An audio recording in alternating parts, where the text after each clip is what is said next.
All right, let's talk about social media for yoga instructors. You love teaching, right? But the whole online branding thing, it can feel like a total maze. Well, if you feel lost or just plain overwhelmed, you're in the right place. We're going to take all that confusion and turn it into a super clear, actionable plan. So this is the million-dollar question, isn't it? The online yoga world is packed with incredible teachers, which is amazing, but it also makes it really, really hard to get noticed. You can feel like you're posting and doing all the things, but you're just kind of shouting into the void. But here's the thing, and it's actually really good news. The answer is not just to post more or faster or try to keep up with every single trend. Nope. The real secret is to just stop for a second, take a breath, and build a solid foundation first. It's all about strategy, not volume. And that's exactly where we're going to begin, in section 1, starting with your foundation. This is all the important stuff you figure out before you even think about hitting post. It's all about defining your purpose. Think of it like this. Your brand identity has two main pillars holding it up.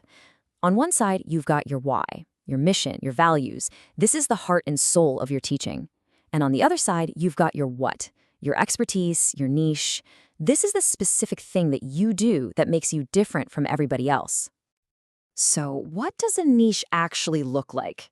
Well, it could be anything. Maybe you focus on prenatal yoga, helping moms-to-be through their journey. Or maybe you're all about restorative yoga for seniors.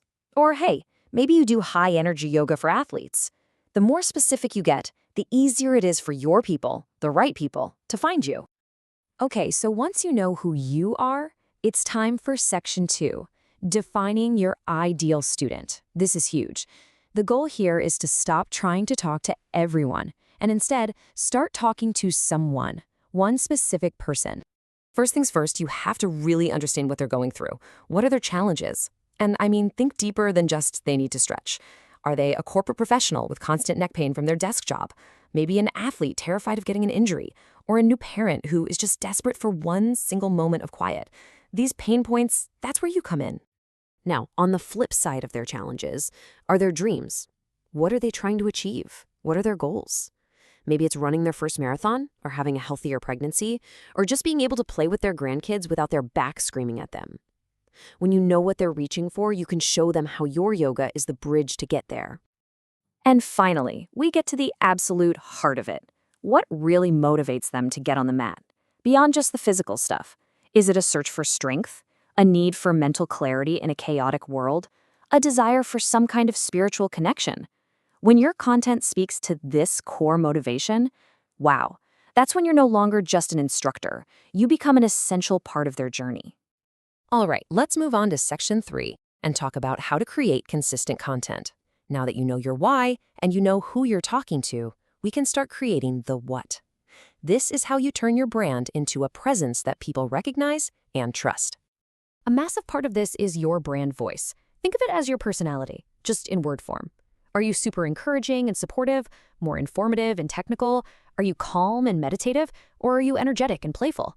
There's no wrong answer here, but whatever it is, it needs to be authentic to you, and it has to be consistent. Now, visual branding can sound a little intimidating, but I promise it really just boils down to 3 simple things. First, pick a color palette that matches the vibe of your teaching. Second, choose 1 or 2 fonts and stick with them. And third, decide on your photography style. Is it bright and airy, dark and moody, natural and outdoorsy? Getting this consistent is what makes people stop scrolling because they instantly recognize your stuff. And that brings us to the golden rule of content. This is so important. It's not about you, it's about them. Every single piece of content you create should be aimed at solving a problem or answering a question for that ideal student we just talked about.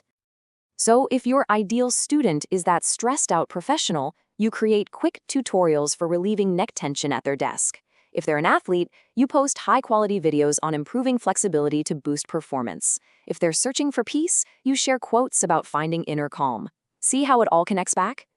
Creating amazing content is half the battle. But now for section 4, engaging your community. This is how you go from having passive followers to having an active, loyal community of students who feel genuinely connected to you. Engagement is something you do. It means actually replying to comments and DMs, showing people you're listening. It means collaborating with other instructors or maybe even wellness brands that you love. And it definitely means using features like going live to connect with your audience in a real, unscripted way. That's how you build trust. All right, we've hit our final section, and it's a big one. Section 5, choosing your platforms wisely. After all this foundational work, where in the world do you actually post everything? The answer is surprisingly simple. You meet your students where they already are. Let's do a super quick breakdown of the big three. Instagram is amazing for visual storytelling. Think reels and beautiful photos. Facebook is fantastic for community, especially if you create a private group for your students. And TikTok, well, that's your playground for fun, quick, creative videos that show off your personality. But listen, if you only remember one thing from this section, let it be this. You do not have to be everywhere. The best platform is not the trendiest one, it's the one where your ideal students are actually spending their time. If they're all on Instagram, double down on Instagram. Simple as that. And one last crucial tip to keep this all working, pay attention to your analytics. The data doesn't lie. You can see exactly what kind of content your audience is responding to. This isn't about chasing likes. It's about listening to your community so you can give them more of what they find valuable. It's how you get better over time. So I'll leave you with this final thought. Your social media is like your digital yoga studio. It's a direct reflection of your teaching and your values. So after hearing all this, take a fresh look at your own profile and ask yourself, what does mine say about me and what kind of community am I building here?